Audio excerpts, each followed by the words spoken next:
My name is Phil Leibering. I'm in business with my three brothers, Sean, Matt, and Steve. We run several businesses. My father started the business in 1956 after returning from the Army. He began farming and planted his first trees that year. Since his death in 2007, Leibering and Sons incorporated in that year. That operation consists of the farm, which we do 400 acres of row crops. We have about 400 acres of hay and pasture. We manage about 200 acres of our own timberland, and we run 140 head cow-calf operation. That operation consists of the timber harvesting operation, where we harvest timber, about 4 million board feet of logs produced a year, and we produce about 35,000 tons of fuel and paper chips also. That operation includes our tree planting operation.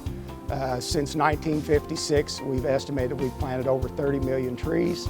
This year, we've planted 850,000. In 1999, the sawmill and lumber company was established. It produces on the neighborhood of 4 million board feet of rough saw and lumber a year.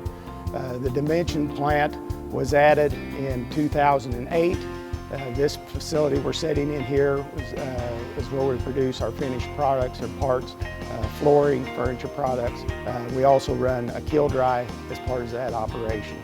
My main responsibility is purchasing timber.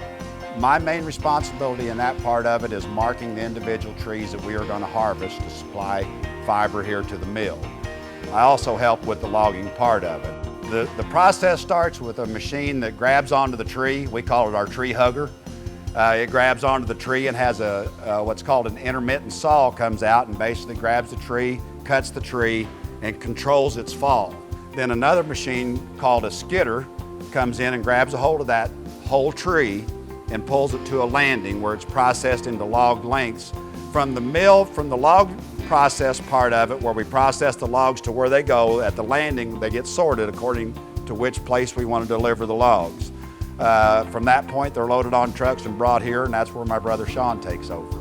My job here is to begin the breakdown process of the logs, and also after the logs are sawn into lumber, dry the lumber to a usable state, which is 6 to 8% moisture content, and then once the lumber is dry, bring it into the dimensional plant and cut it up into various products that our customers need.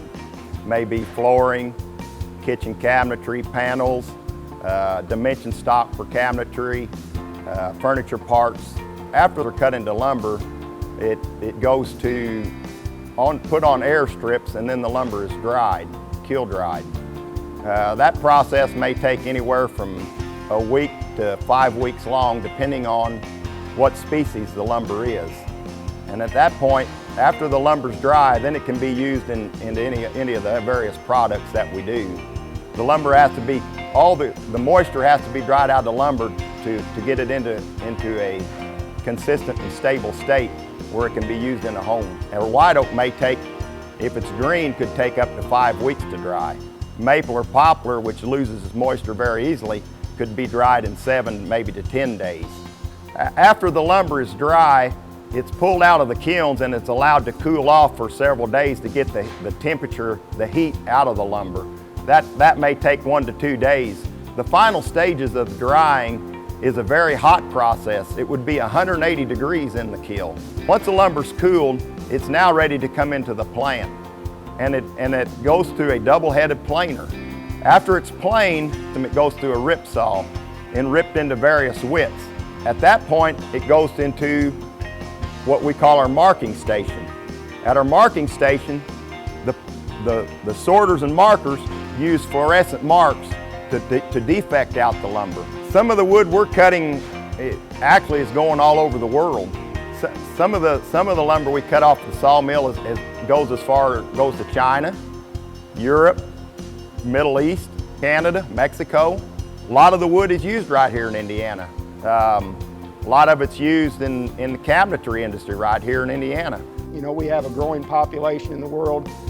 Those growing populations are going to need resources. They're going to need to be fed, they're going to need to be housed, they're going to need to be clothed. And I think Indiana agriculture is up to that task.